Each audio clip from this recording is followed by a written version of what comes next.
Welcome to F1 Blogs. The Aston Martin AMR25 tests in Bahrain left more questions than answers. With a strange and limited running plan, the team chose to keep a low profile, but the lack of long-run data and competitive lap times raised doubts. In a dramatic twist, Fernando Alonso was forced to return to the cockpit last minute due to Lance Stroll feeling unwell, despite being sick himself. The team did not engage in qualifying or race simulations, focusing instead on short stints with heavy fuel loads, making it hard to assess the true performance of the car. Limited data, unclear performance. The AMR25 did not seem easy to drive. On-board footage showed significant understeer and constant corrections from the drivers, indicating handling issues. Alonso completed only 29 laps on day 1 and 27 on day 2 due to rain. His final day consisted of 49 laps, which he considered insufficient preparation for the season. It's the only sport where you get just a day and a half of training before the World Championship, Alonso pointed out. Despite the limited running, the two-time world champion remained cautiously optimistic. There are positive aspects in the car.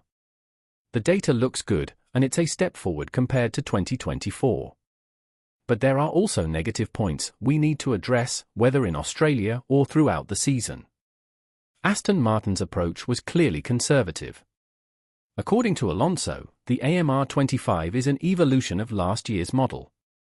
The engine, radiators, transmission, and suspension are all the same as in 2024, so we don't need as many test laps as we probably will next year, he explained.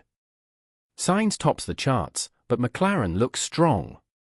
Meanwhile, the fastest lap of pre-season testing belonged to Carlos Sainz, who set the best time on Thursday in his Williams.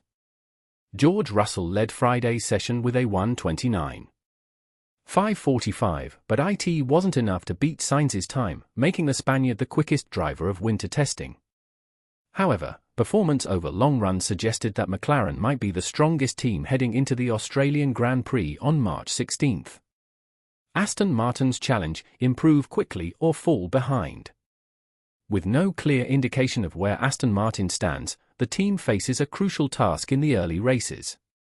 Alonso himself admitted that expecting a drastic change from the competitive order of last season is unrealistic.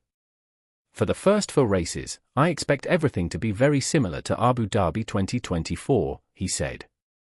While other teams completed race simulations and tested performance runs, Aston Martin remained guarded. The question remains, was it a strategic move to hide their true pace, or are they genuinely struggling? Only time will tell. Don't forget to subscribe to our YouTube channel for the latest F1 updates, analysis, and insider news. Stay tuned for more exclusive content throughout the season.